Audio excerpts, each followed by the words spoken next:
representatives in the audience, Dave Jenkins from Newport News City Council, Mary Bunting, City Manager of Hampton, and Caleb Smith, representing Congresswoman Elaine Laureate. We're here today to discuss a very serious problem. Recent shootings in Virginia include Virginia Beach shooting, where 13 fatalities. It has been reported that the shooter illegally purchased the guns, but he had a noise suppressor that are highly regulated, but there was no information on how he acquired the silencer.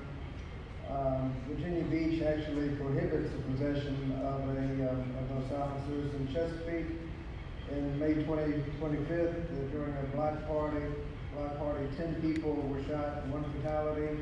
Newport News, June 25th, 1 man was shot to death. In Newport News, June 19th, another man was shot to death outside his dental practice. Buffalo Beach, June 22nd, 4 people were injured, including 2 children. July 2nd, shooting outside of Wawa, 2 shot, 1 fatality. In general, 91 Americans die every day from gun violence, more than 32,000 people a year, while another 75,000 survive gun injuries. We have ample evidence available to show that effective policies can reduce these shootings. When they're implemented, background checks work. Every day, background checks stop nearly 250 dangerous individuals from being handed a firearm. However, these people can turn around and go to a gun show and purchase a firearm without any background check.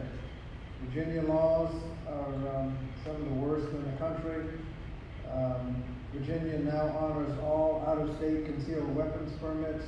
So if you get a concealed weapons permit in Utah, you can bring that and carry a concealed weapon here in Virginia. When we considered that on the federal level, it was found that if you have a local sheriff that's giving these things out willy-nilly in Montana, the chief of police in Newport News might want to have something to say about whether those people have the right to carry concealed weapons. But that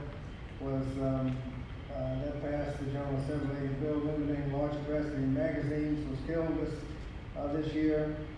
Virginia has long been known as a gun running center where you can buy a truckload of guns, run them up to New York. In the early 1990s, under Governor Wilder, they passed 1 gun a month, and that really made the logistics of going up and down from here to New York inconvenient, but they repealed that, and now we're back to the gun running capital of the world. Gun violence prevention task force in the Congress has been active. We formed the gun safety task force right after Sandy Hook. It's actually the Democratic gun violence task force because no Republicans wanted to participate. We worked for several months and still are active, but we came up with a list of recommendations. One is that we reinstate the assault weapons ban. There's no reason, the only thing that assault weapons are good for is killing many people quickly. The second is to have a size of the magazine limitation.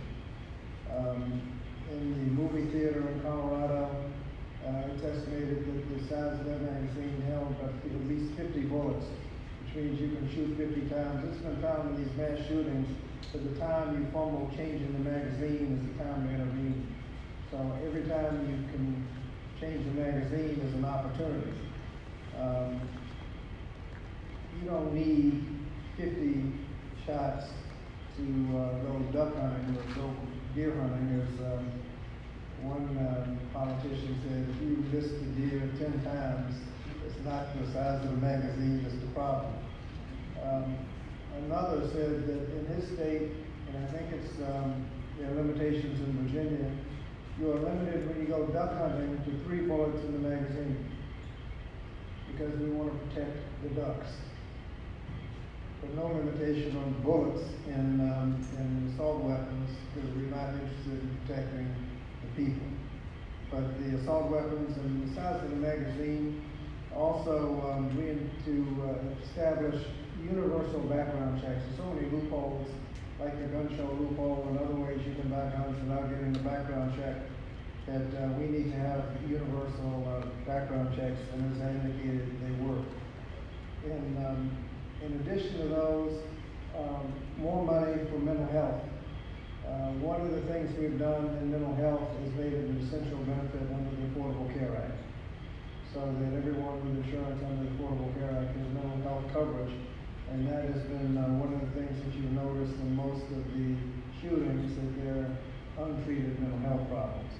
And finally, crime prevention. Generally, we passed the Juvenile Justice and Delinquency Prevention Act, providing money to localities to help reduce juvenile justice. If we can reduce crime generally, we can reduce the number of shooters.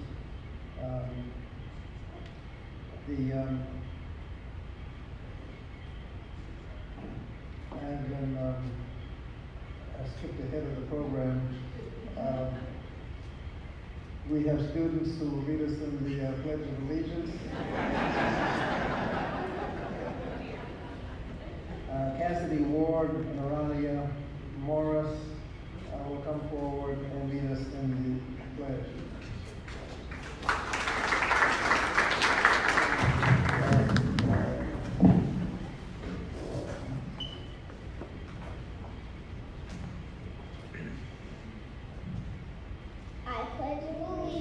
To the flag of the United States of America and to the republic for which it stands, one nation, under God, indivisible, and liberty and justice for all.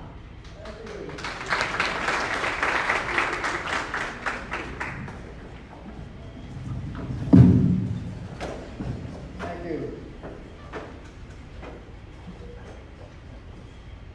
There are a couple of other issues that we're dealing with. There has been a prohibition for at least a decade or two on research into gun safety. The Center for Disease Control has been prohibited from doing research on how to reduce gun injuries. That limitation has been eliminated, and we actually funded $50 million to the Center for Disease Control and the National Institute of Health to prevent firearm injury and mortality, and provide mortality prevention. And that's the first investment in that, and we know that if we look into it, we know there are a lot of ways, a lot of strategies that can reduce gun violence. We have to talk about gun safety. A large number of people who are with us today, and this order isn't the same order as seating, so I'll read down the list of our participants, and then we'll start with Ruth and ask everybody to talk for about 4 minutes or so, or less, or more if you have to. But we have Senator Mamie Locke in the 2nd Senatorial District of Virginia.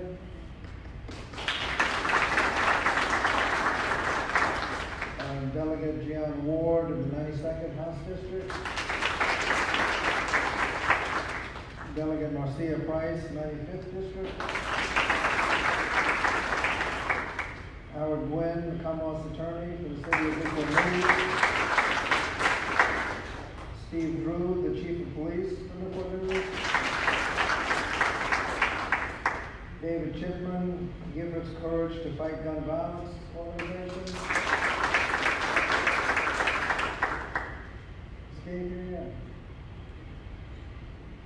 Gabe Morgan will be here in a few minutes. I understand he's on the way.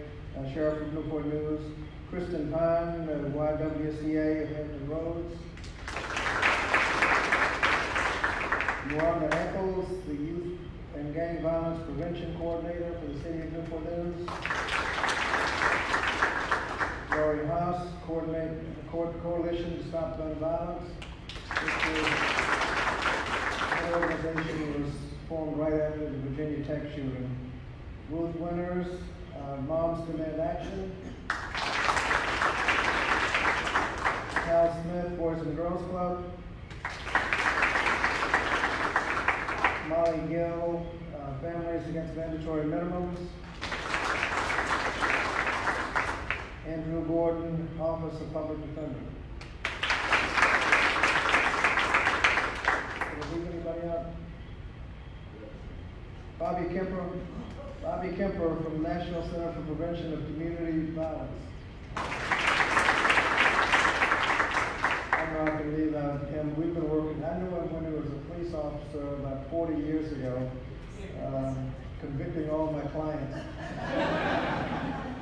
And he's been working on prevention for the last 30-some years, figuring out that you can't, the police have limited ability to really reduce crime, they can respond to crime. But if you're going to do something, it's in prevention. Bobby, excuse me. So if we could have comments from our panelists, starting with Ruth Winters from Moms Demand Action. Hi, I'm Ruth Winters. We are Peninsula area Moms Demand Action for Guns in America up here. We are the local group, Peninsula area Moms Demand Action for Guns in America. We're part of the Virginia chapter, which is part of the national chapter. We're the grassroots group. We're a grassroots group. We are part of every town for gun safety, and we're the people, the boots on the ground folks. I'm here as a community stakeholder, not an expert. We have plenty of experts over here, but our big effort this year for Moms Demand Action is two big efforts. One is we have a group called, a presentation called Be Smart, and our Be Smart lead is actually sitting right down there. She probably won't stand up, but that's Tara Taylor. And what that program is actually an educational program where we go and do presentations for adults on how to keep children safe from gun violence. The other thing that we are working on this year, particularly when we looked around at our community, we figured out that although most of us in our group are suburban women, a lot of the problems in our community are city gun violence. So we wanted to find out more about that. We don't know anything about that. So we're spending this year trying to make relationships with people on the ground who are already working on these problems. We want to find out how we can support, what the problems are, how we can help in funding, all those kinds of things. So this whole year, we are really spent educating ourselves. We work with Chief Drew on the community days that he's gone into the precincts and had big cookouts. And we are meeting lots of really wonderful people, and we're very excited to see what you are already doing.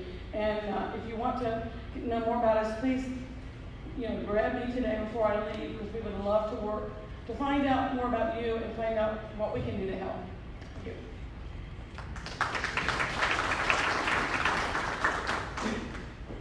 Good morning. My name is Howard Gwynn. I'm the council secretary for the city of Newport News. And contrary to what I usually do, I'll be brief. Prosecutors usually don't get engaged in issues until a crime takes place, and then resources are always get engaged in the problem. What we try to do in Newport News is try to be a lot more proactive, partner with other groups in our community, and try to focus on children and try to prevent children from getting involved in crimes in the first place. A good example of that is the catalyst effect. I'm sure a lot of people in this room are familiar with the catalyst effect and what Cortez Diggs does. But historically, what prosecutors do is get engaged in crimes once they take place, and what we have to do in our community is a much better job of focusing on identifying the guilty persons who committed gun violence, second, arresting the guilty, and third, convicting the guilty beyond a reasonable doubt. And what we do in that effort is try to send a message to those persons who use guns is that when you use a gun in Newport News, you will pay a heavy price for it. One of the most effective partners we have in our community is the U.S. Attorney's Office, because they have the opportunity to first identify the persons that we have problems getting, and second, getting them off the street, and third, eliciting their cooperation and identifying more persons who commit gun violence in our community. But I'm happy to be in there and looking forward to trying to find some solutions to very serious problems we're all concerned.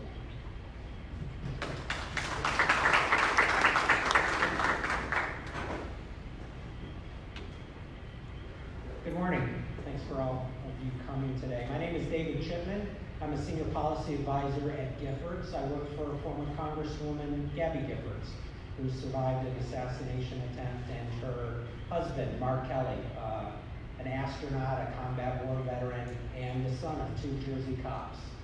And our organization attempts to prevent gun violence because we understand once the person intent on doing harm already has a gun, it's too late.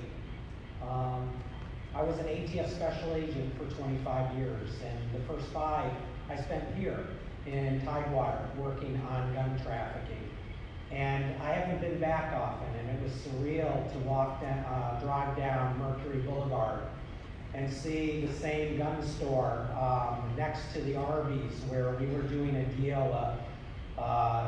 A young guy was picking up a dozen handguns, and we were going to attempt to follow him. We believed he was going to New York, and instead he went over to the Arby's, sat in a booth, and started loading the guns. And I remember just being really scared that something bad was going to happen, and charging into that Arby's with my gun drawn and arresting the guy and trying to figure it out after the fact. And it's still there. It looks a little different to me, but I felt a knot in my stomach all the same. I'd like to come here and say that things are largely better over 25 years, but they really aren't. The same challenges in Virginia exist, and how we approach gun violence in Virginia affects the rest of the nation. I went online. We didn't have the internet when I was an ATF agent, and went to a website called Arms List, where you can choose to buy a gun from a private person where you don't have to pass a background check. And there's 780 high-powered firearms available for sale in Hampton Roads. So today, you don't have to go into the gun store. You don't have to wait for a gun show to start up. You don't have to buy these cheap papers that people used to do. You can go on the internet and meet someone on the McDonald's on Mercury Boulevard and buy any firearm you want. Where I see hope, though, is that we do have police departments trying to do better, trying to be proactive rather than responsive. I noticed that the new chief from Richmond came down here, and one of the first things he did was invest in new technology like ShotSpotter. I think the value of ShotSpotter is it's going to confirm what communities already know, is that there is a ton of illegal gunfire in these communities, even when someone isn't shot. And I think that this data will help inform the community of where we're at, and it's going to help police rush to the scene of shootings, save lives, and possibly prevent the next shooting by catching that person who's willing to shoot a gun. So I think these forums are really good. The last thing I'd like to talk about is concealed carry. I am a concealed carry owner. I was on the SWAT team of ATF. I know about guns. And right now, your police chief doesn't have the discretion to go thumbs up or thumbs down on a concealed carry license. You go online, you watch a video, you pass a 20-question multiple choice test, and you can get a concealed carry license. To me, training is key to preventing, harm in a community. It's not like a video game. And so there's a lot that Virginia can do that honors people's rights to have guns, but just helps us all be a lot safer. And to me, that's patriotic, and that's why I continue to do this work now that I no longer carry a badge. So, thank you.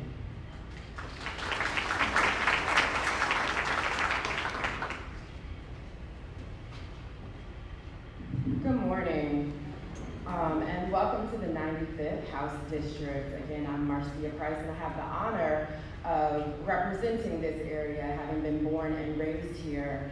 Out of the 100 delegates that sit in the House of Delegates, I am one of very few that gets awakened at night by gunfire, or that chooses my way home based on what I've seen on Twitter from the news.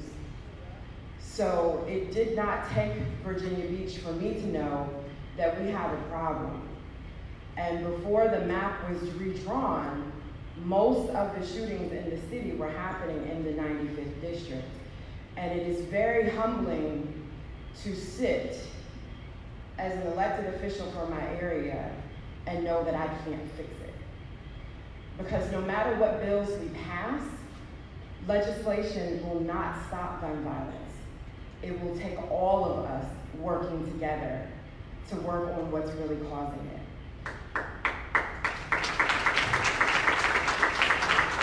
But that doesn't mean that when I show up as delegate that I get to abdicate my responsibilities and put my head in the sand.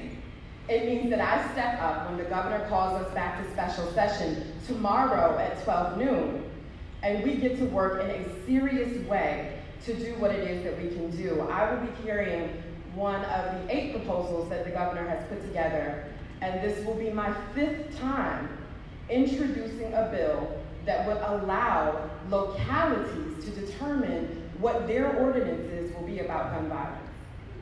My 5th time. So I want the mayor, the police chief, the Commonwealth attorney, the sheriff, and community members to sit down and be able to decide for Newport News what is best. Should we have guns at permitted events and end up like Charlottesville? Should we have guns in public meetings where business is being conducted? Should we have guns in City Hall where, as a city worker, I may have to worry about an intimidation factor when I'm just trying to do my job? And so these comprehensive conversations cannot let one person's right to carry outweigh the rest of the community's right to live healthy and safe lives.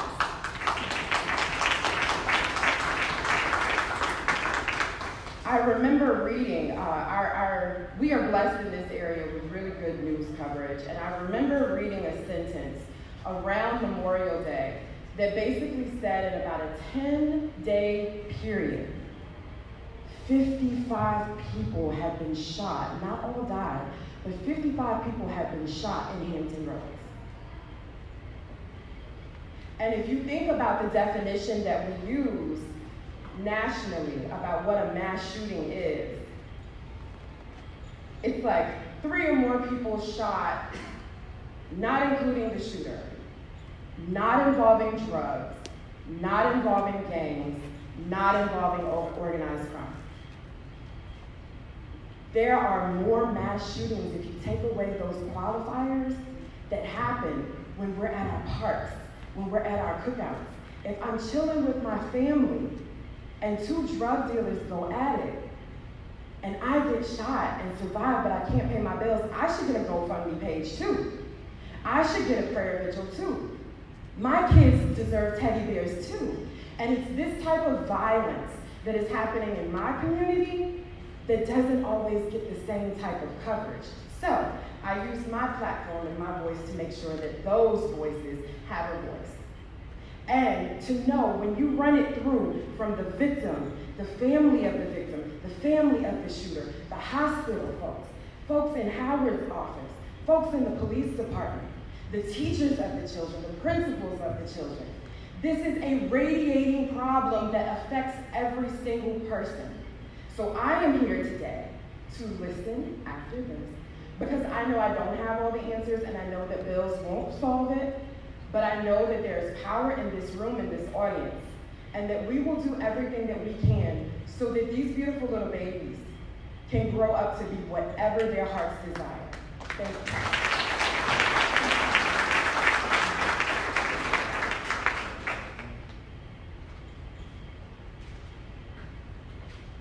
I just told Delegate Price, wow, I gotta follow that, that's not fair. My name is Bobby Kipper, and I represent the National Center for the Prevention of Community Violence, but today I want to call myself a homeboy because that's what I am. This is Newport News, it's my hometown, it's where I was born and raised, and I served for 26 years in the police department here, and was proud of that career, but was also proud of some of the things that we were able to achieve during that time in Newport News. We were a leader in prevention in so many areas that it was very exciting to be a part of it. Following my career, I went to the Attorney General's office for 4 years, where I was the director of Virginia's gang reduction program and saw firsthand what happens in not only just our urban areas, but our suburban areas as well, when young people make the wrong choices. So I'm glad to be here representing our national organization, but let's keep in mind we still do a lot of work in Hampton Roads. That is my home territory, and I want to say that one of our concerns, and one of our major concerns, is the age of our people that we're losing to gun violence.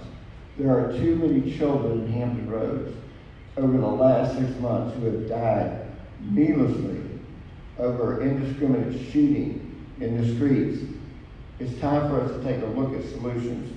You know, we do a lot of work in our organization on school safety and school violence.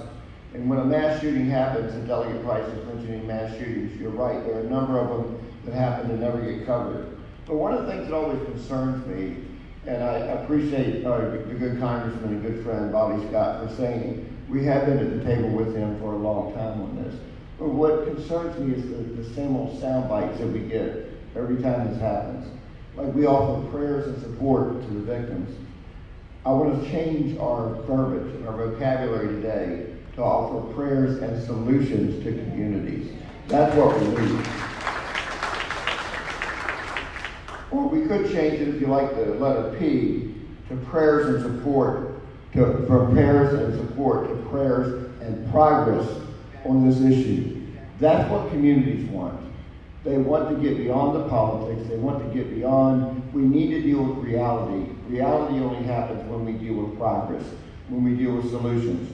Just a few of them I'd like to mention because I know my time is short.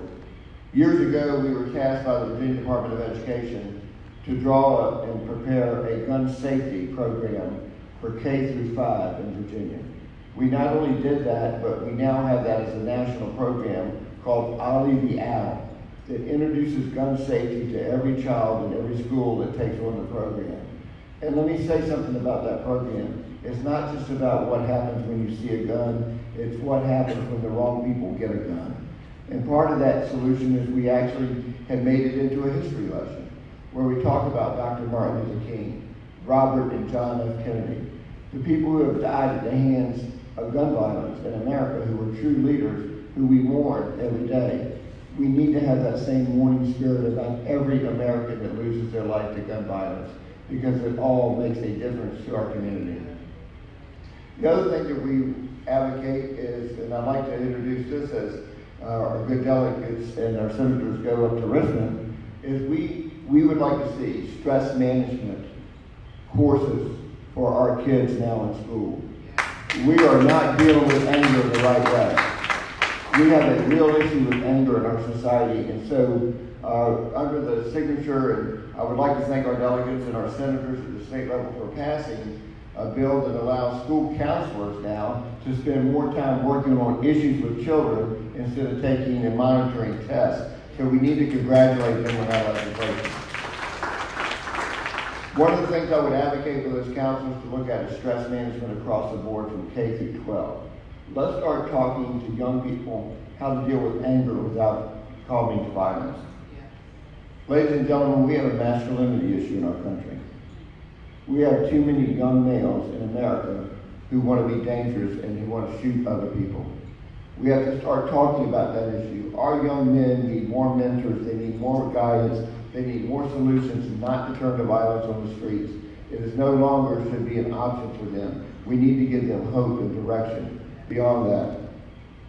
To finish up today, what I would like to say is that the tagline of my organization is violence is a process and not an event. Let me repeat that. Violence is a process and not an event. If we do anything out of these forums, if the General Assembly and the Senate do anything in their meetings this week, we would actually go with the idea that we absolutely, once and for all, understand, I'll say it the last time, violence is a process. We need to stop it. Thank you.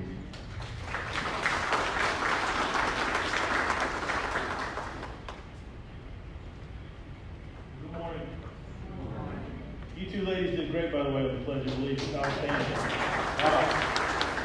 Got to talk to them a little bit when I got here, and they were excited. You guys did great. And I think that's important because that's what we're here today for, right? Is our communities and our future. My name is Steve Drew. I'm fortunate enough to be the Chief of Police here in Newport News. I want to thank you all for coming today, and all the elegance here, the speakers. I'm humbled to even be a part of it. Like Mr. Gwynn, I'll be very, very brief. I'm excited to hear about new ideas. I don't think we can do things the same way that we've always done it. We have to try new ideas. think outside the box and develop great partnerships through policies and proactive approaches, reactive approaches when an event does happen, and even dealing with punishment at times. But I'm just excited. I think that we've got to at least have the conversation. Congressman Scott, thank you for putting this group together and allowing me to be a part of it. And I'm really excited to hear different ideas and strategies as we go forward. So just thank you. And but I will say this before I sit down: we have to do better. Yeah. We have to do better. Okay.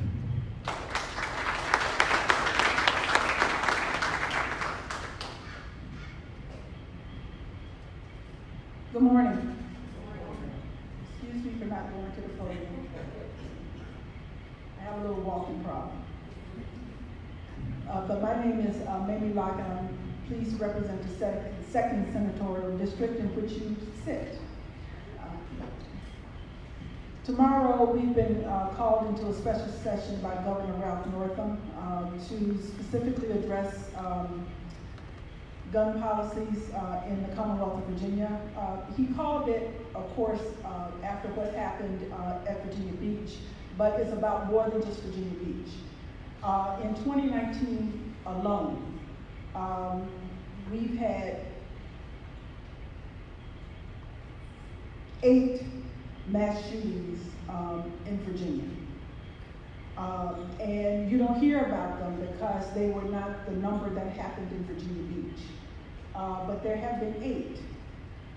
So we have to address this issue because of gun issues in the Commonwealth.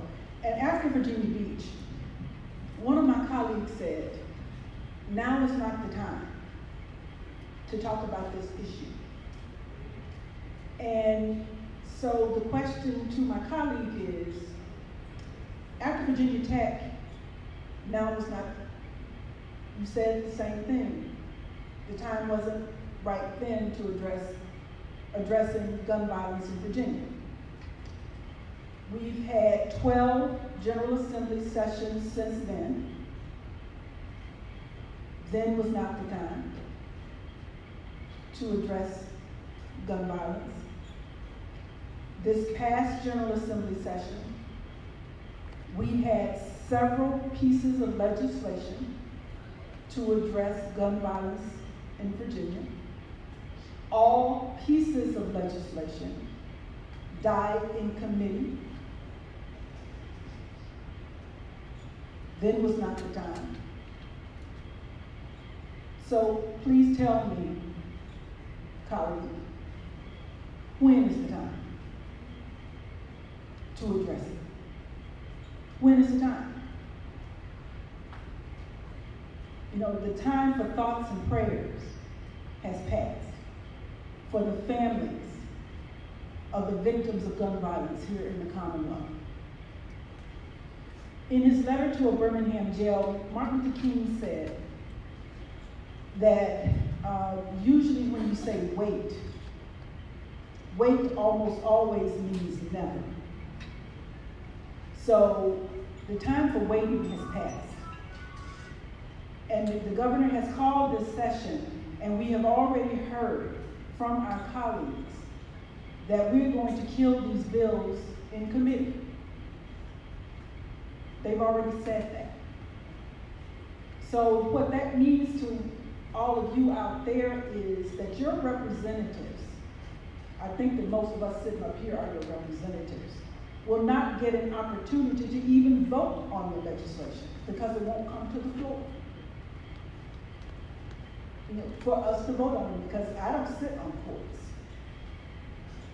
The only way that I would get to vote on anything is if it comes to education and health, which I think something will, because I sit on that committee.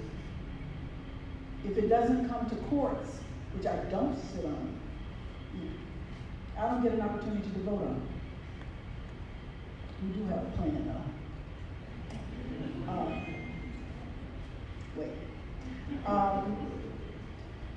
But the time has come for us to bring justice to the victims and the families of gun violence, because we can no longer delay justice in the Commonwealth. We can no longer delay justice in these families. And they may want to delay it, but we're not going to delay it. By whatever tactics they want to play, whatever games they want to play, we're not going to do that any longer. Because the time has come for us to create solutions in our communities. And I once said to a colleague who was from a rural community, I say, a gun in your community is not the same as a gun in Hampton, or a gun in Newport News, or a gun in Portsmouth. It's different in an urban community than it is in your rural community. You know, where you go hunting, you know, people are hunting for something else in my community. You know, and we need to make a change in my community.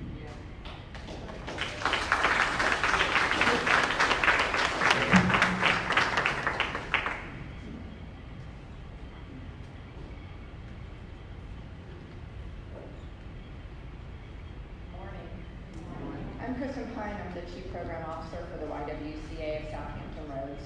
We're the Domestic Violence Program, Sexual Assault Crisis Center, and we work with youth every day. And we work with victims every day of violence who live with guns and their perpetrator. And they are threatened, terrorized, and even killed with those guns in their own homes. Additionally, we would like to advocate for smarter gun laws. Someone in our city can be convicted of domestic violence and go home to their gun and go home to their victim. A victim can go through the courts process and get a permanent protective order. And at the end, that protective order says that their perpetrator can't have a gun, but there's no mechanism for the police to go pick up that gun because it's a civil order.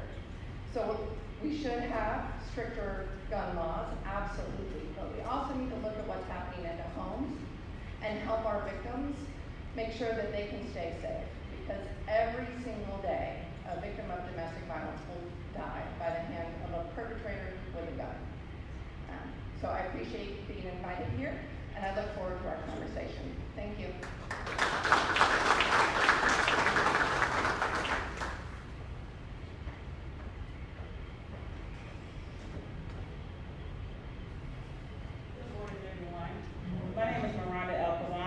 with young people to figure out how we can connect these young people to opportunities. Because sometimes what is missing in the lives of our young people is just an opportunity to do something different. So it's important for our young people to know that there is life that exists outside what they may see in their general environment. There is something different that exists outside their local communities. And so sometimes if we can just get them to see that there's something different, we can get them to change their minds, we can get them to change their mentalities, which will eventually lead to them changing their behavior.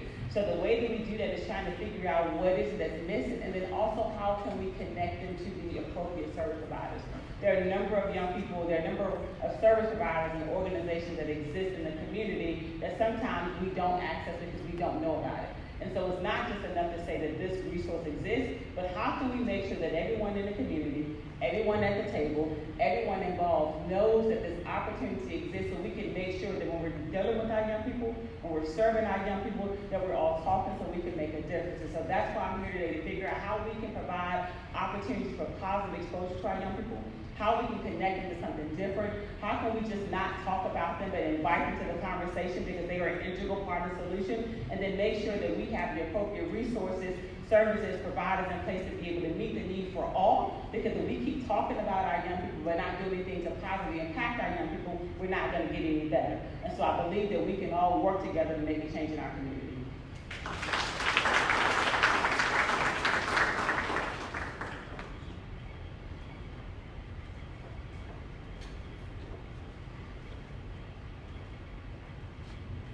Good morning.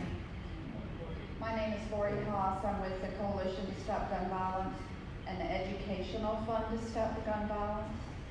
I want to thank Congressman Bobby Scott for hosting this panel, inviting you and inviting me to this forum. This is such a dire problem, and it is one that is going to take an array of solutions. It's not a single solution.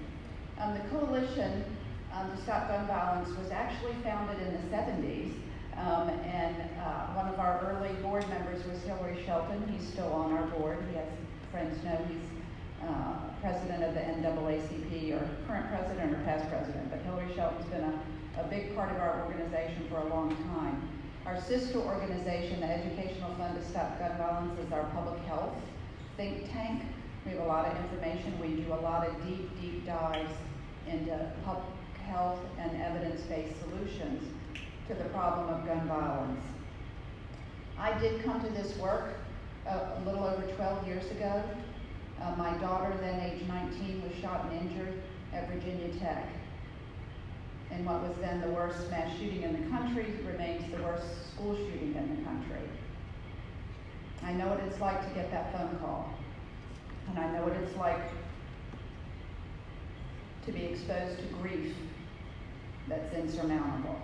Too many people are killed by guns in this Commonwealth on a daily basis. Over 1,000 annually. That's almost 3 a day. Some family right now is grieving because their child or their loved one was shot and killed. They weren't lost. Someone shot and killed them. And there are too many families grappling with the difficult journey of what gun violence and an injury can do to that family, that person. The harmful effects of lead in the body. One of the students at Virginia Tech has 4 bullets in his body, and he is still undergoing treatment for lead poisoning that will be with him for the rest of his life. We have too many people who are paralyzed and find themselves in a wheelchair for the rest of their lives because of the damage that bullets do to the human body. There are too many families that grapple with gun violence day in and day out when their loved one with easy access to a firearm harms himself or hurt herself. When people are the victims of domestic violence, threats by the firearm, not just death and injury, control with a firearm. There is no single solution to this problem.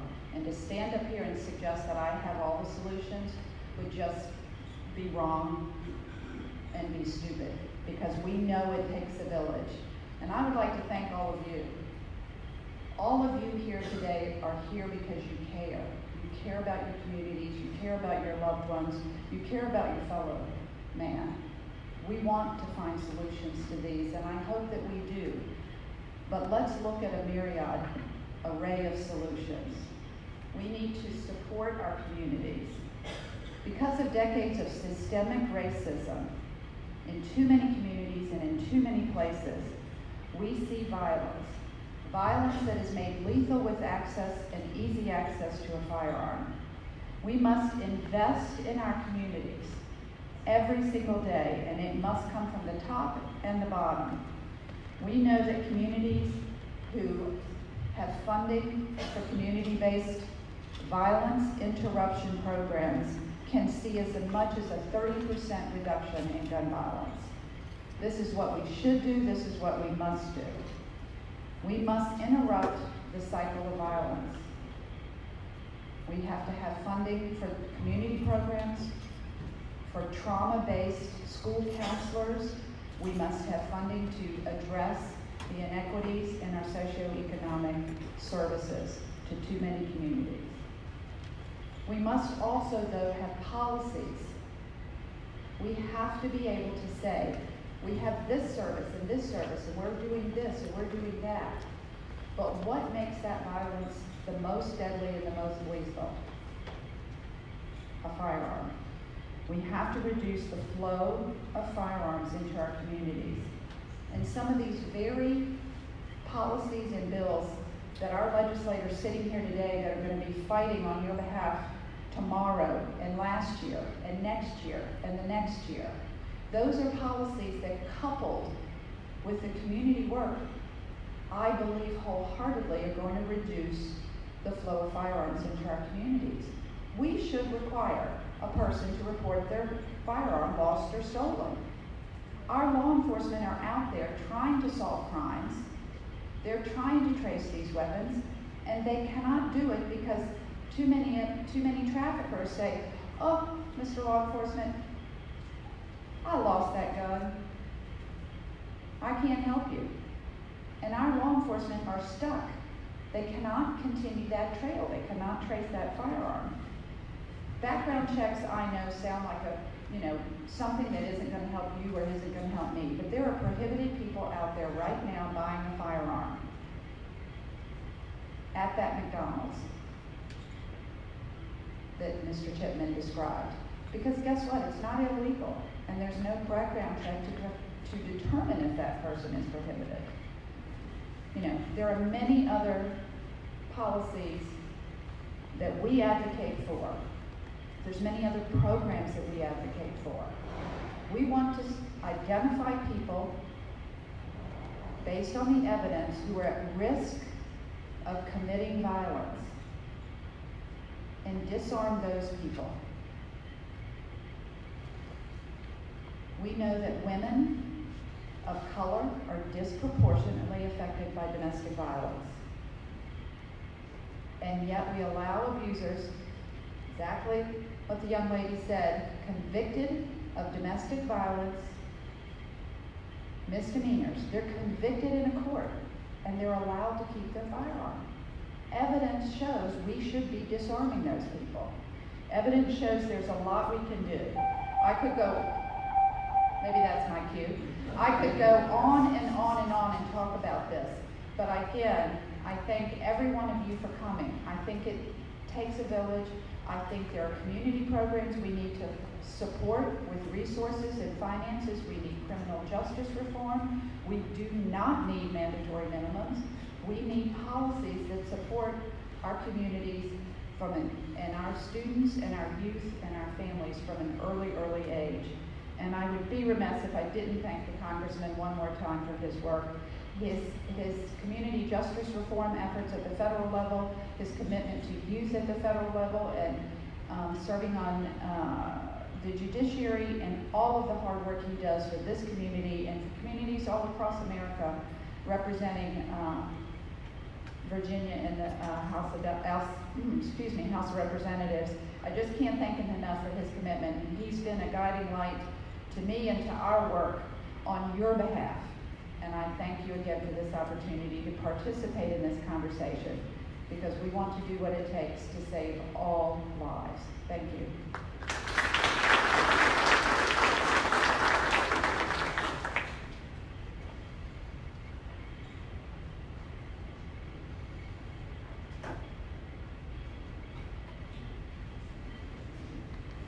Good morning. My name is Andrew Gordon. I'm with the Newport News Public Defender's Office.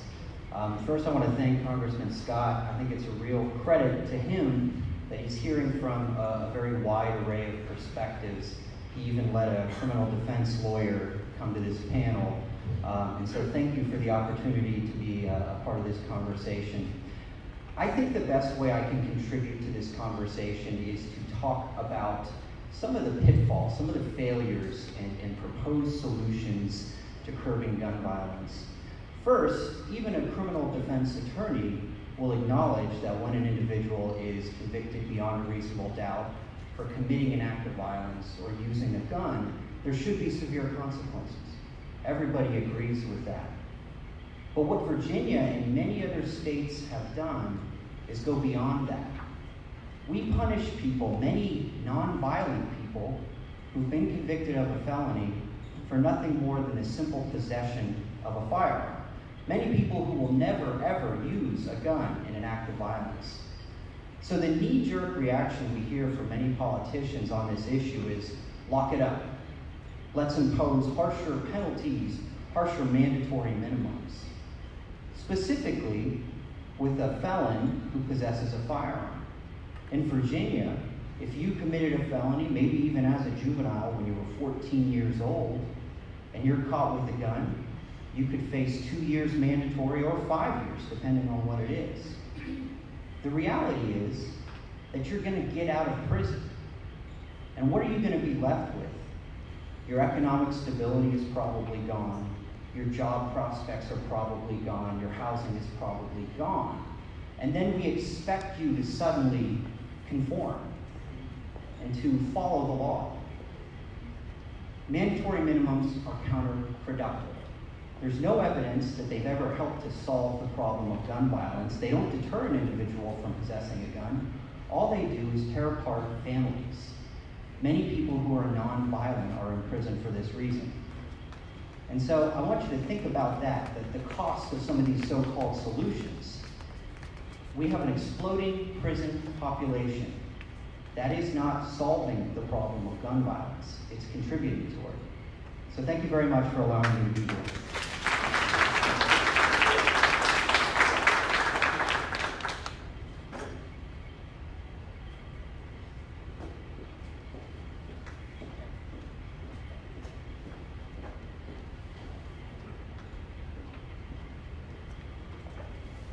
Good morning.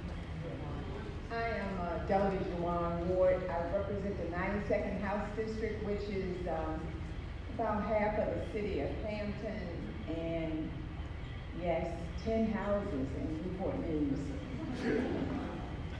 So today when I come before you, I just want to let you know that I do represent Hampton, but I was raised right here in Newport News. As a matter of fact, my mother still lives in Newport News, in the same house that we lived in the last 60 years.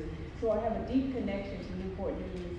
And so whenever I turn on the TV, first thing in the morning, my eyes are barely open. The first thing I want to see is, where did the shootings take place? And I know that I shouldn't feel relieved because it didn't happen in Hampton or it didn't happen in Newport News. But that's sort of the way you feel sometimes, because every morning there's a report of a shooting. And so, for that reason, I am glad to be able to go back to the Capitol on Tuesday and once again try to make some changes in gun laws in Virginia. I will be carrying a bill, one gun a month bill, trying to make sure that from here on out, people are not allowed to purchase more than one gun a month. But Virginia has, and this because if there's no limit at all on the number of handguns that a person can purchase each month, we create an open path for gun traffickers and straw purchasers. You know, Virginia is known for so many different things. We've got beautiful beaches, we've got some wonderful mountains. We're known as the birthplace of presidents. We've got a good place for business. This is the things that we could brag about. But now, added to that list will be that we are known for the primary source of gun traffickers. And that is something that we should not be proud of. You see, sometimes these guns are purchased legally, but they are diverted illegally. And they go into so many times our communities of color, and then that becomes a major problem. You know, people will say that they have a constitutional right to purchase as many guns as they wish. That might be true, but it's not right when we do that. What we see we're doing to these children, those little children. You know the type of childhood that we had. We roller skated, we went on bikes, we rode our bikes up and down the street. We didn't worry about dodging gunfire. When you go to a birthday party, out at the beach, that's the last thing that we ever thought about. But now our children are thinking about it. So sometimes you gotta think just to check with the children what the children have to say, because out of the mouths of babes, sometimes we find an answer. And if you talk to any of these children, they will tell you there are too many guns. They don't say get rid of all guns. They say we've got too many guns. So when we return to Richmond, that's one of the bills that I will carry to restore the legislation that would allow a person to not buy more than one gun a month. I want you to sort of picture the way it is in the community, in our committee meetings. It's a small group normally around the table, because the bill that I'm carrying and the bill that Senator Locke is carrying, we both carried them earlier this year. But in the House, small room, And there are people from the NRA, Citizens Defense League, and they're all standing around filming every word you say. And they're standing there with guns right in the General Assembly. So I don't know if it's meant to intimidate, I'm not sure, but there's no real discussion. The bill is just killed, and it never even goes to a full committee. So I'm not sure what we're gonna do, but I am determined to at least have my voice heard everywhere I can to let people know that just because you have the legal right doesn't mean that it's the right thing to do. Thank you.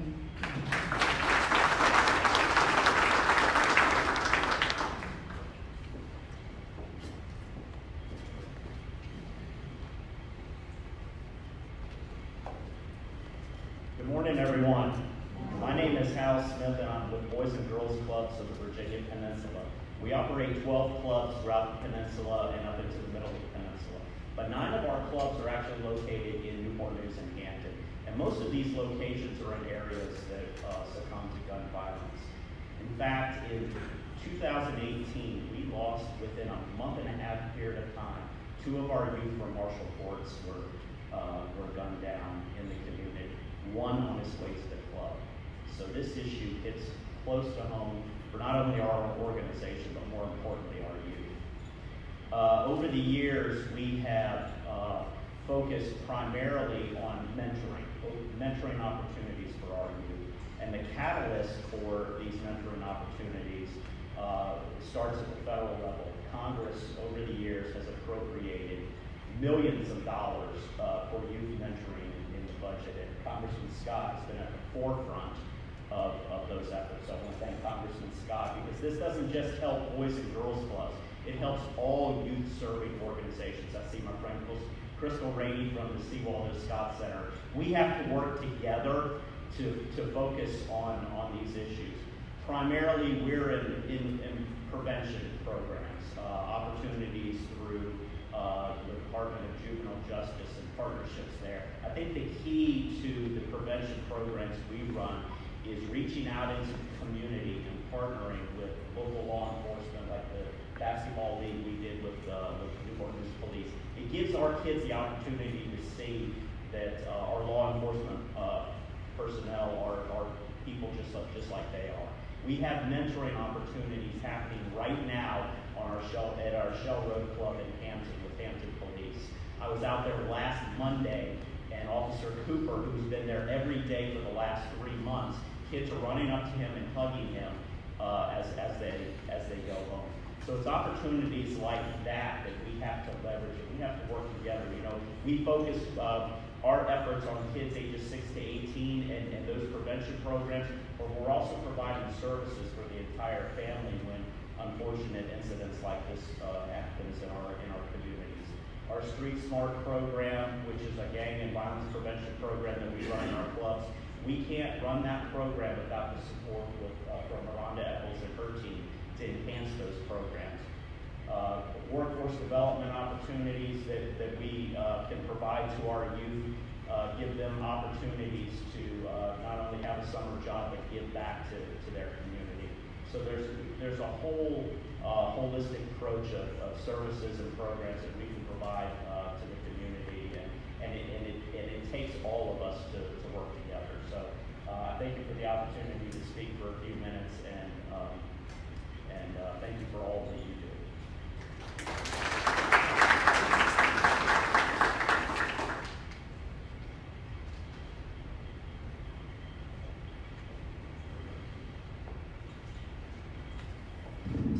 Hello, thank you for having me here today. My name is Molly Gill. I'm the Vice President of Policy with FAM. That formerly stands for Families Against Mandatory Minimums, but now we work on a lot more than just mandatory minimum sentencing, so we just go by FAM. You can learn more about us at www.fam.org. I first want to thank Congressman Scott for inviting us here. Congressman Scott does not get enough credit. He is the most courageous member of Congress on mandatory minimum sentencing. He will vote slow them down every single time. And do you know why he does it? It's not because he's soft on crime. It's because he is ruthlessly tough on crime. He does not want to waste a single dollar of your taxpayer money locking up someone who doesn't need to be there or locking up someone for far too long. He does not want to see mandatory minimum sentences disproportionately applied to communities of color. He doesn't want to see prosecutors control the sentencing process with no input from judges. He wants judges to have flexibility to fit the punishment to the offender in every single case and be absolutely laser focused on incapacitating the most serious, the most violent, the highest risk people, and giving everyone else a fair punishment and a second chance. And we support those concepts as well. We're not against punishment, we're not against prisons. We want those resources to be used very, very wisely because they are limited, they are expensive, and they are incredibly harmful to families all over Virginia. So you guys in Virginia are about to have a very interesting debate in your legislature. You're going to be debating a lot of the ideas that have been put forth here. And one of the other things you're going to be debating is mandatory minimums.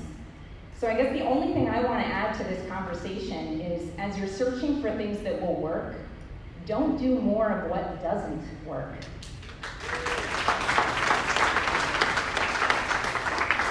Virginia has 200 plus mandatory minimum sentences in your criminal code. A bunch of them are for drug offenses. Have they solved Virginia's drug problems? No. No one is using or doing drugs or abusing drugs in Virginia, right? There are no drug addicts in Virginia, none. None, right?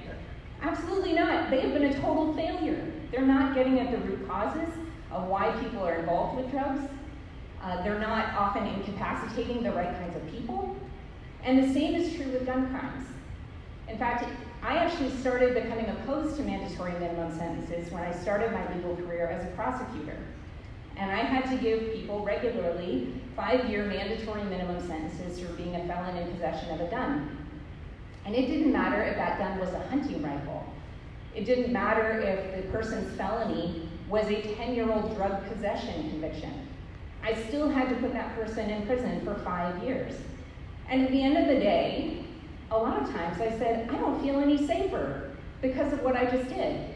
I just signed taxpayers up for a $200,000 sentence, and I don't think this person is going to reoffend. I don't think they're a threat to the community. You're going to have a debate about mandatory minimum sentences for domestic violence. Now, I think domestic violence is horrible, and I'm sure everyone in this room does too, and we do not want people stuck in those situations, and we want those people held accountable. But the mandatory minimum for domestic violence isn't going to get that gun out of that abuser's home, is it? It's going to put them away for 60 days, make them lose their job, come home, have a financial catastrophe on their hands, on their family's hands. Their family's going to suffer them, while they're away for those 60 days. But that gun is still going to be there. That threat is still going to be there. So my point today is just that we need to get smarter. We need to be ruthlessly smart.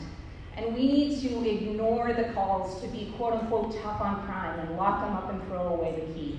Now this community has just gone through an unimaginable tragedy with the Virginia Beach shooting. And that makes us angry. And it's good that we're angry. If we didn't get angry, I'd be worried, because when we get angry about crime, it shows that we're listening. It shows that we care.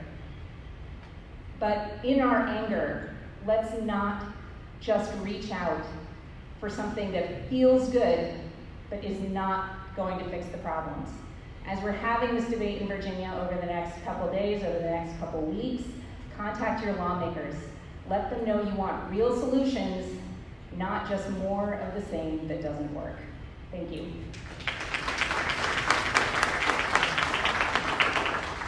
Thank you, and as I said, Gabe Morgan was on the way. He's with us. And while he's coming up, I want to recognize Barry Archie, who's the Assistant Chief of Police for Hampton.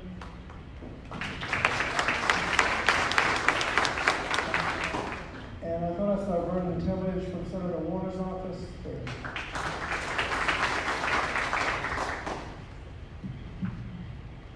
Okay.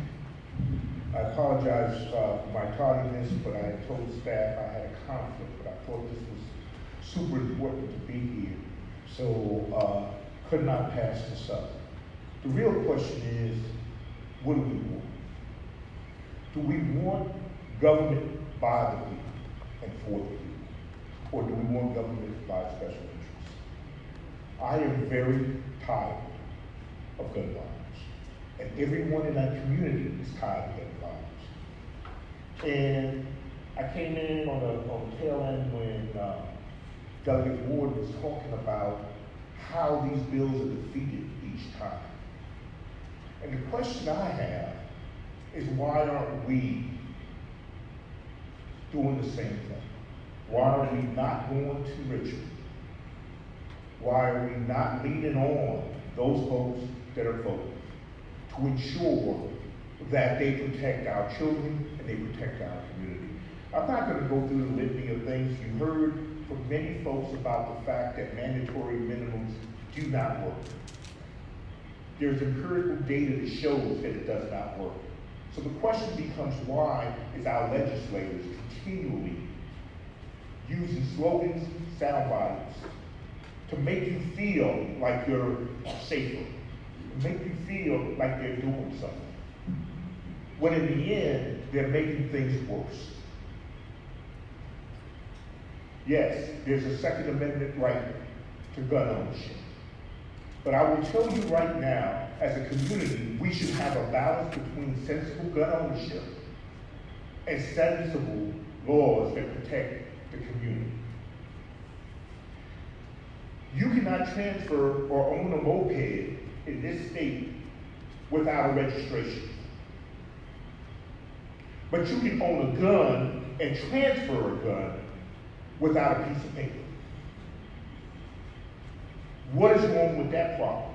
Do we put more value on a moped than we do on the gun?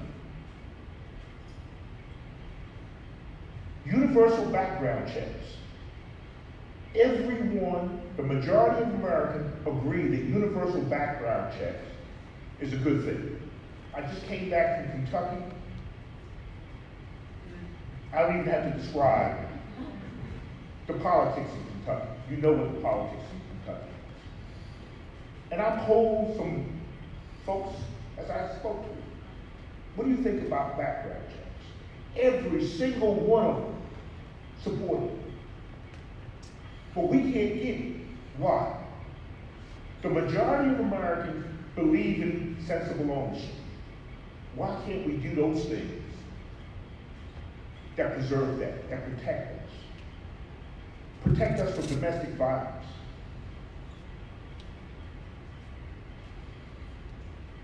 Mental health. Why can't I stop you from owning a gun when I know that you're unstable? Transfer, sales. I don't know you, sir, from a can of paint. If I had a gun right now, I could walk over to you, give you that gun. I don't know anything about your background, and that's legal. And I don't have to have a piece of paper, and I don't have to tell anyone that I transferred that gun. The only people that are required to have paperwork is a federal licensed gun shop. What is wrong with that picture? Folks, we gotta get at it. We have to stand up and we have to demand that something's done. Why is it, and the senators, delegates that are here from Richmond, forgive me, but why is it that they know better than the folks locally? Richmond forbids us from instituting any type of gun law locally. But you vote for the folks locally and you know what's going on in your community. And you have more effect on the folks in that legislate your community. So you can force something to happen, but yet Richmond takes away that power from the locality. Why? Folks, I am tired of prayers and condolences. It's time for action.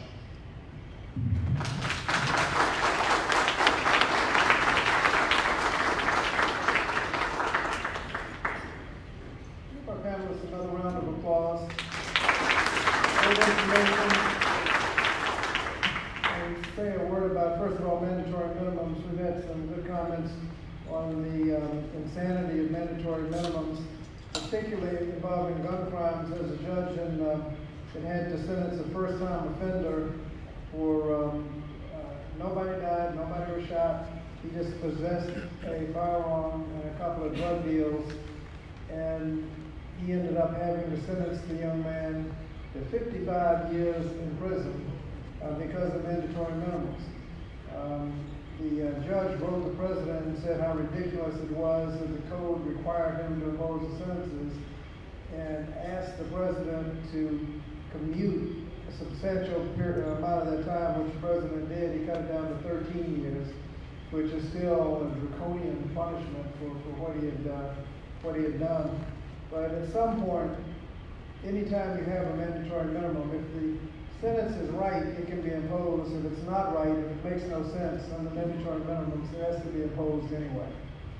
And so it's been studied and concluded that they're just a waste of taxpayers' money, although they do, as you've heard, help some politicians get elected. Let me ask the members of the General Assembly, if they can, you've heard a couple of bills mentioned, if you can, you've got some microphones, if you can describe some of the bills that are coming up. Marcia, you want to start?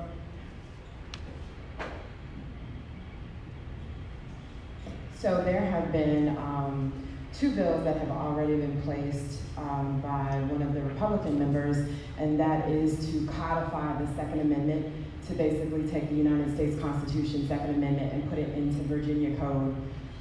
That does absolutely nothing because you already have the Second Amendment, but like the Congressman said, sometimes things make you feel good. And then there was another proposal that I'm blanking on, but the 8 bills, you heard from Delegate Ward that she'll be proposing the one gun a month, and that I will be proposing the one that would give localities the ability to have ordinance controlling gun usage. So the others are requiring background checks on all firearms transactions and sales, known as the mandatory universal background check, closing the loopholes. Legislation banning dangerous weapons to include assault ban on assault weapons, high capacity magazines, bump stocks, and silencers. Sorry, the one gun a month was Delegate Ward, right? Okay.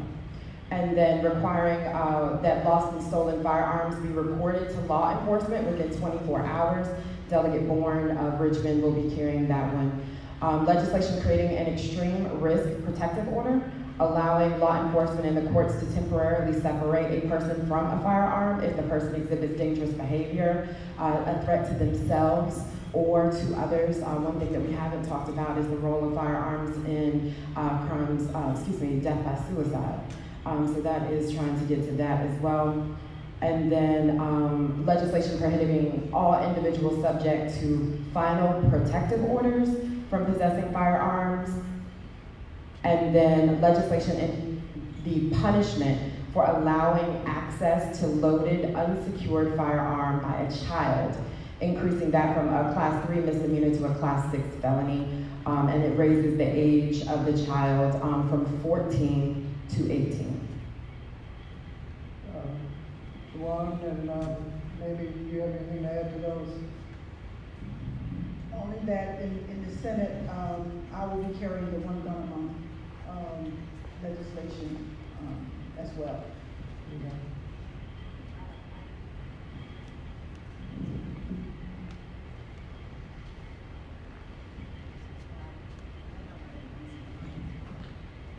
For each one of these pieces of legislation, in addition to there being a House patron, there is a Senate.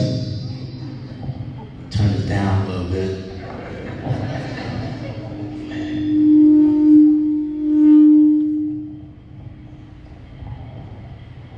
I'm just gonna hold it away from your mouth.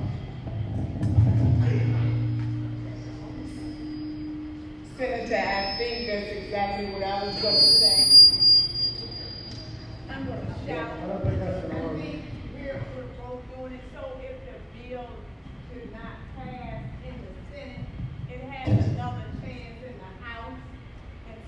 we're trying to cover all the bases possible, there's always a companion bill. And as we've mentioned, if my one gun a month bill fails in the House, it has another chance with Senator Locke over in the Senate. And that's the way it is on each one of those bills. Do any of the panelists have any comments about something that was said that provoked your interest? Laura? One comment. In addition to, the offensive and ineffective mandatory minimum bills that we'll see from quote unquote the other side, there's a lot of conversation about mental health bills. And while we are highly supportive of resources for treatment for persons with mental illness, that is a valuable thing, and it is one that was included in the Affordable Care Act, adding in Medicaid expansion. It is a good thing that people with difficulties, regardless of what they are in their diagnosis, get treatment. However, persons with a diagnosed mental illness are no more at risk of committing gun violence than you or I or anyone else in the general population. So to blame gun violence on persons with mental illness is derogatory, it's stereotyping, and it's stigmatizing to people who may be dealing with a problem and that need treatment and need resources. And it is valuable, but again, it's not going to solve gun violence. We need to do more along the lines of what Senator Locke and Delegate Marcia Price said. There's many other policies that can deal with gun violence. And suicide by firearms is a risk, and the Extreme Risk Protective Order can address that. So thank you, Delegate Price. I just wanted to mention that. I don't think we can blame an entire population of persons dealing with a mental illness and suggest they're causing gun violence, because they're not. There's another aspect of that. If you can lose your firearm if you get treatment, you're less likely to get treatment that you may actually need.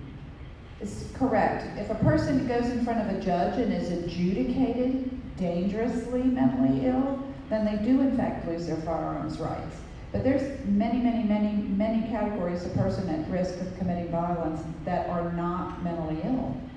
A person who abuses animals is at greater risk of committing violence. A person who is abusing alcohol or abusing drugs. There are many other risk categories that have nothing to do with mental illness. Thank you. Thank you, Congressman. One of the things I was going to say is that it goes along with the sound bite that we hear very, very often. I've heard this almost too much, but the only good thing about a bad person with a gun is a good person with a gun. Well, my question is when does the person become bad? After they pull the trigger? Or is that make them a bad person? Or is it a bad person pulling the trigger? Those are the type of questions when we talk about mental health, when we talk about really looking at people who have ongoing issues that result in violence. That's why I brought up stress management, anger management. There are a lot of people who are not mentally ill, but they're angry, and they result in violence. So we have to look at those slogans, get past them. The last thing I would say, if we could all agree on one thing leaving here today, and this is my last comment, is that gun violence certainly is just not a political issue. It's a human rights issue. And when we look at it being a human rights issue, then we'll overcome some of these obstacles.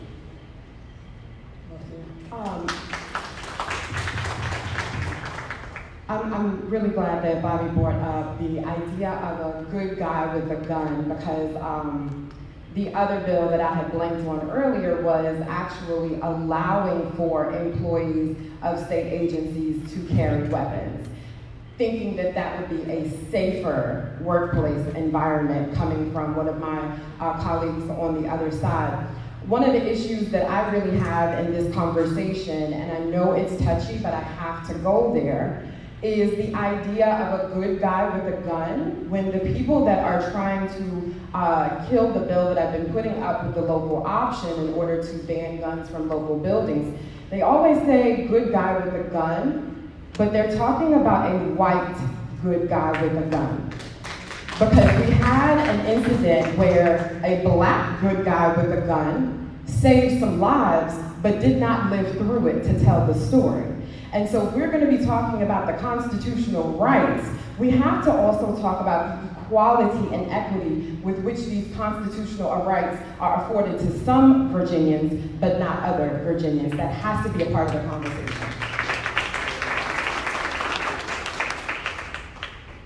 I wanted to amplify what the sheriff talked about and what was my experience as an ATF agent. There are a lot of things we're trying to do legislatively, but without comprehensive background checks and record keeping, that is a hole so large that we're not going to see the impact on these other bills. I know it's one of those things we've talked about for decades. Maybe it's less exciting, but I'm telling you that what was described here is looking at someone you don't know and being able to do a gun transaction lawfully is crazy. It is. We don't handle any other part of society that way. And to me, as someone who likes guns, having to go to a gun store to buy it and fill out some paperwork is a minor inconvenience compared to the scope of gun violence we're seeing. When I'm in line in the airport, I don't sit there and say, what a waste of time. I understand why we stand in line in the airport. It's because we don't want terrorists to fly planes in the towers. And so anyone who is supportive of gun rights, but is unwilling to do that inconvenience to keep us safe, to me isn't being patriotic at all. And so as we look at all of the different solutions, we really got to keep the momentum on background checks, which has passed in the House at the national level. We need to encourage states to not wait for national action. In states that have taken this action, it hasn't prevented all gun violence, but there's safer places to live, and it gives police, prosecutors, and community members a chance to prevent gun crime from happening, not always responding after the fact of something going horribly wrong. I want to thank our panelists. Are there any very quick questions from the audience that someone has? Okay, we'll take 2 questions, 3 questions. Yes, ma'am. Something that Delegate Price made a comment about. Codifying the Second Amendment, we already have it in the state of Virginia. It's called Article 1, Section 13 of the Constitution of Virginia, that a well-regulated militia composed of a body of people trained to arms is the proper, natural, and safe defense of a free state. Therefore, the right of people to keep and bear arms shall not be infringed. Those are what we talk about standing armies. But secondly, until the citizenry of Virginia are willing to take a few minutes out of their busy days to make phone calls, to write emails, and to show up in person, which takes a lot more time, and not wait until the last minute, till there's a vote that day that you'll never have your voice heard. You must talk to your representatives at the state and federal levels if you want to make a change. The gun lobby comes out. The rest of them, they wait till somebody they love is shot, and then they show up. And it's unfortunate that you have to wait till the tragedy happens, because we are all at risk. At some point, even if we lead the best lives known to mankind, when that bullet is shot from a gun, we may walk right into it and never know it's coming. I can't outrun a bullet. I can at least outrun maybe a baseball bat. A gun is deadly, and that is the only purpose of a gun. Thank you. Thank you. And another thing you can do, we have 3 questions, one here and one there. Another thing we can do is make sure we vote to make sure the right ones are making the decisions. Yes, sir. How do you do? My name is Randy O'Neill. I own a private business called Virginians for Education. I think there's nothing more valuable in America than the health of our children. And that's why, as a small business, I invested in that. I've made 1,300 school site visits with my mobile fitness facility. I started right over here at the Freedom Outreach Center with Reverend Robinson. I only pray he's still alive. I haven't heard terrible. That's why I haven't heard from him. I've been to all the schools in Hampton. I've been to all the schools in Newton News, in Richmond, and I have yet to run into a child in all of these schools throughout the state of Virginia that I have had any discipline problem with. The children need our help and those resources right where they are. So we got to go to the courts, we got to be on the block. Okay, just like when I would show up for Reverend Robinson, you got to be on the block and in school. You got to connect the dots. Riverside should be here. I'm a little shocked they're not. They are caring for all these people. CHKD is building a 285-bed mental health facility. 285. That's crazy. Okay. Please, let us all work hard. The not-for-profit government group, that's what's all up here, but us business owners, private health clubs, private karate clubs. There's no one in the chamber here. We got to get small business interested in the health and wellness of our children. We got to get them to pay the taxes to support these schools, property owners. We got to get small business involved in here. We really do. The mom and pop organizations on the block, rather than just a corner store, we got to empower those parents to actually look for what's the best for their children, and then ask the taxpayer money be spent on it. Okay? Thank you. We have, like I said, 3 questions, 1, 2, and 3, and that's it. Real quick, let's give Bobby a hand clap. And all our panelists, I tell all the panelists, give me a hand clap out of real quick. I'm Pastor for Restoration and Faith Ministries on the corner of Hampton and Wickham Avenue, formerly the old Crestman Hall building. We have a sign outside of our building that says ceasefire. I just want to ask the question, what could you do to kind of help us? I'm speaking as one of the faith-based initiative churches. As a pastor, I have about 2, 3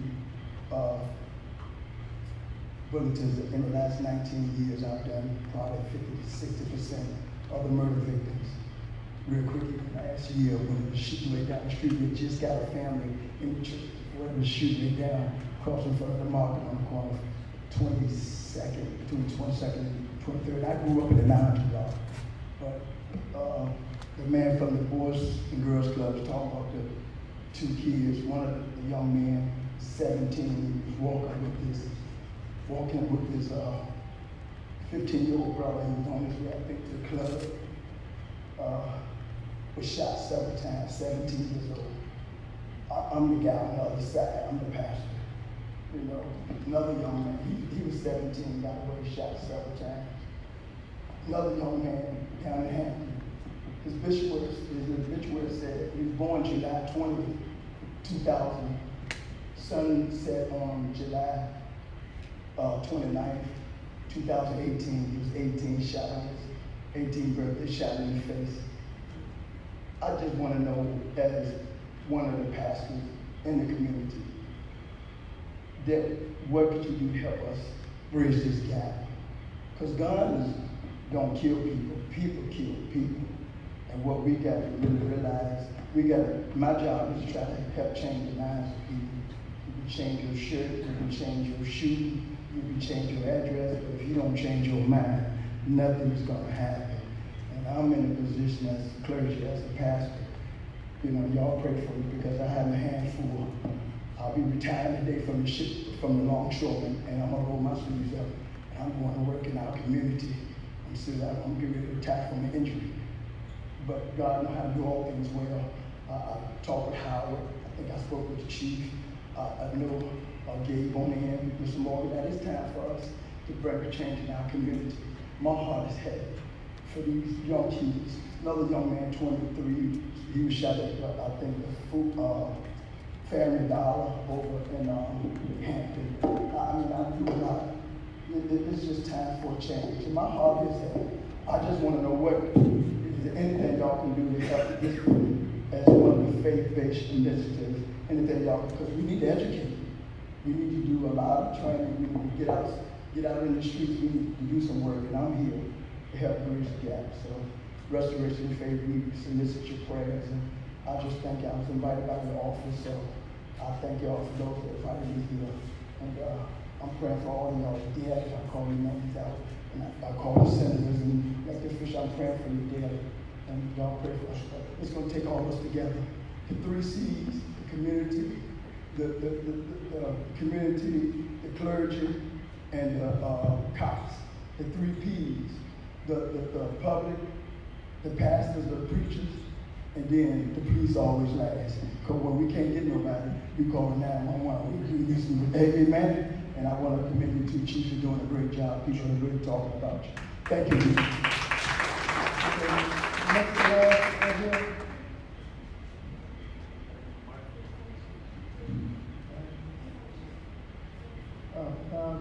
Marcia is indicating that we need you in Richmond tomorrow. That voice that you just gave voice to, the pastor's voice, the eulogizer, in the 4 sessions that I have been a part of, I have not heard that story in the community. And the people that are sitting on these committees don't know that experience. They don't know that part of it. So if you can bring you and about 100 of your friends and fill up the other side, because the families are there that are crying and grieving. But you all play an important role, not even just in the grieving part, but as you're mentioning, the prevention part. So you saying that, I just realized, I don't have any 757 preachers that have come up and say, we need to do something about this, where the people are that are making the decisions. So I know that we need to have a local conversation about what we can do to support the work that you're doing, how we can collaborate, and how we can do 3 Ps and 3 Cs. But I also need for Richmond to hear your voice of your experience. I think that's one of the crazy pastors that's able to cease fire in front of the door. They've been there for years, cease fire. This guy will cease fire.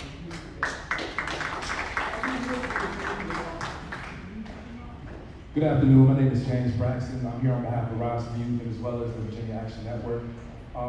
I feel like we're here today to talk about solutions, so I don't have so much questions for the panel, but more so recommendations and a question afterwards.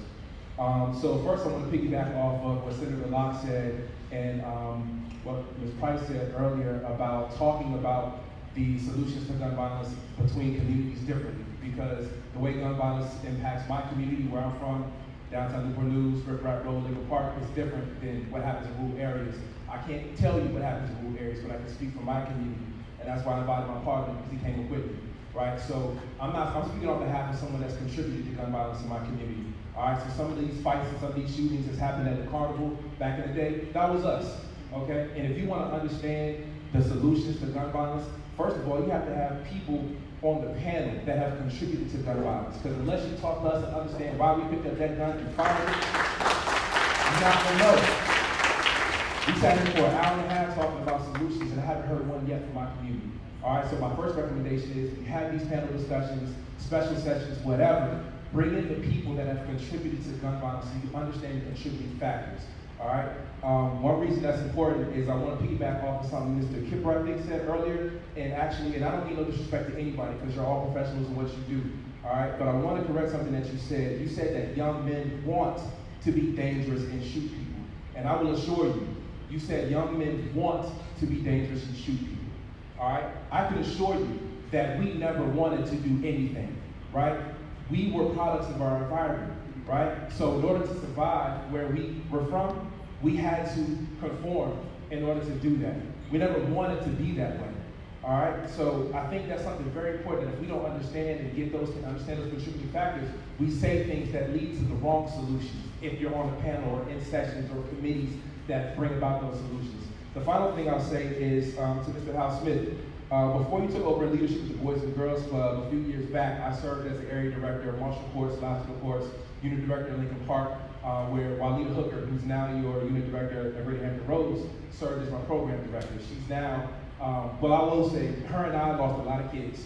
We lost a lot of kids between Hampton and Newport News, and some of the ones you spoke of over the last 2 years, their friends were with them and watched them die, right? Their families, some of them died in front of their house, and their mothers still dealing with that. So if we want to talk about public safety, right, and we want to talk about what leads to retaliation, there's nobody in the gap to help those kids deal with the grief.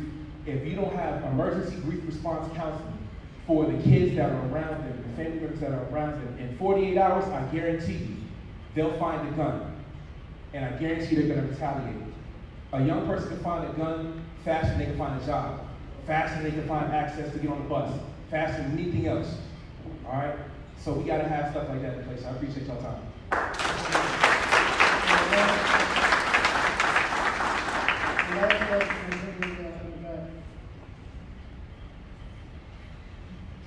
Thank you. My name is David Moore, and I'm a retired trauma surgeon from Riverside. And after 35 years of seeing it, I sort of have a great appreciation for what's going on. My question to the chief of police, Drew, is what percentage of guns are retrieved after a violent crime, and what is done with that data? Can you hear me?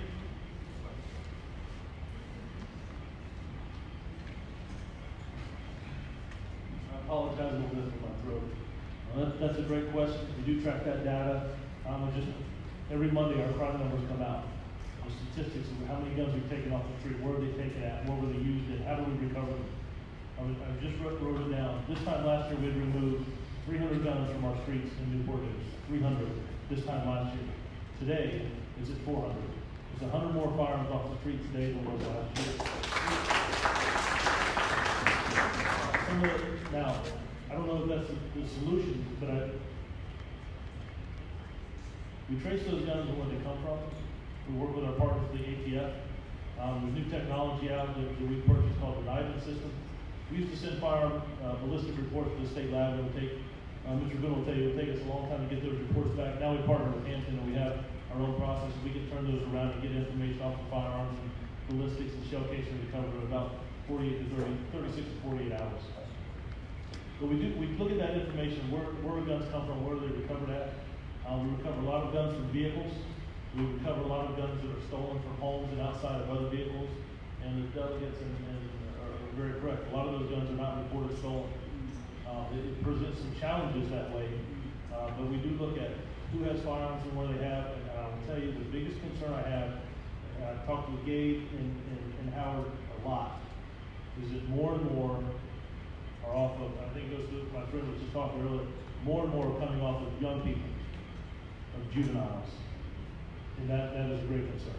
But we do look at that data and we look at ways we address it. I will tell you one thing in the police department where I know I fall short is I do not do enough in elementary schools. I don't have enough officers in the elementary schools. I don't have enough to do that.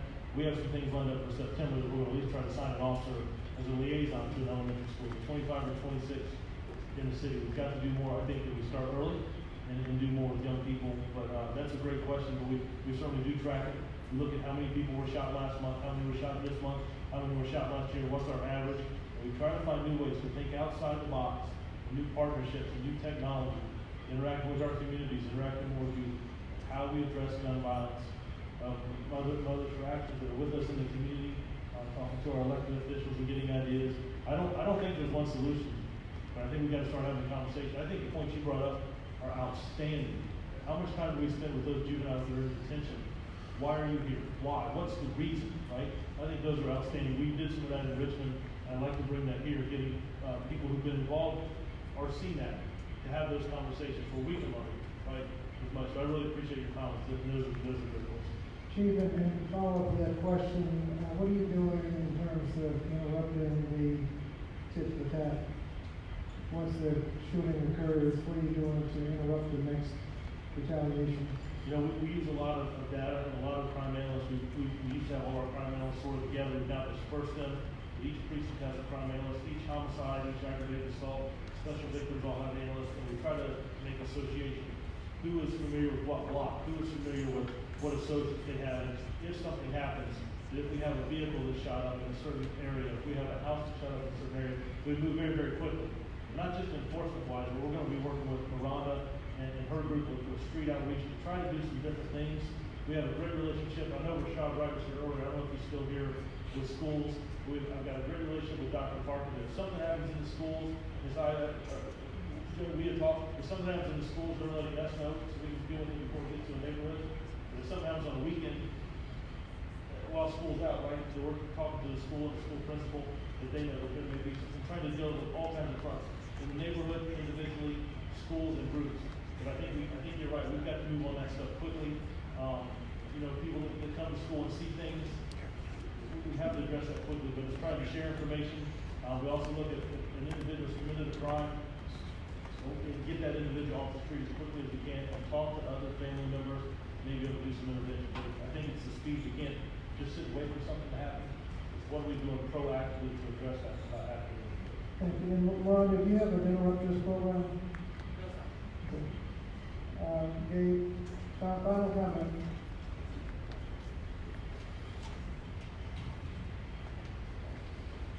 I just want to make two comments. One, the chief and the police took 100 more guns off the street.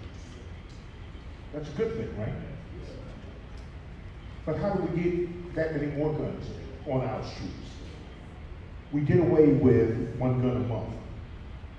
Guns, until we change the law, we cannot police our way out of this. We have to begin to go on the front end.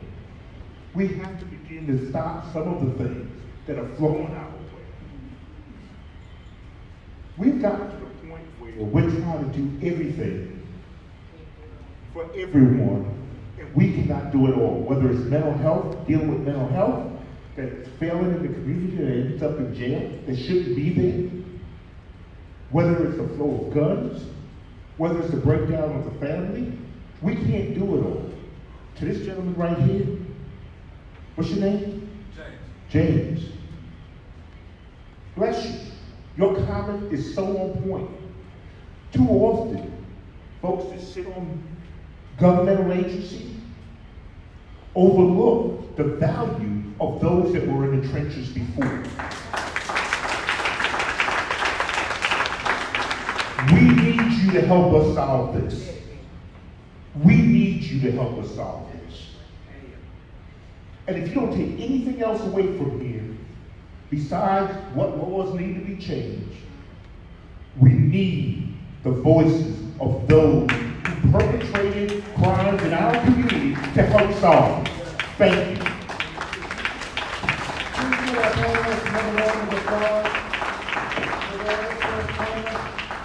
I want to thank you to our panelists. Some came a long way, some came off the street. But thank you, and this is very good information. I want to thank the audience for your participation. Tomorrow, the General Assembly will do their work. Nobody knows what's going to happen, but everybody will know what every member of the General Assembly did. And you can govern yourselves accordingly in November of this year when the General Assembly is up. So thank you very much for coming, and this meeting is now adjourned.